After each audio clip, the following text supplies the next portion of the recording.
These are all our birds. Aren't they pretty? Oh, look at all our birds fly. They're making the fan move.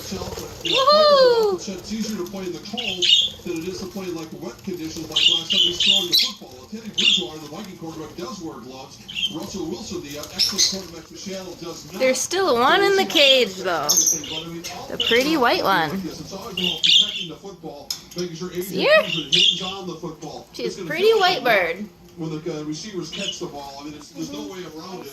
Look at all those birds flying all around. The chicken broth they'll be serving them, but that can only last for so long. Honestly, Esme, it's going to be a battle of wills in the fourth quarter. Who can withstand it mentally? Who can be tougher mentally as much as physically for this fourth quarter?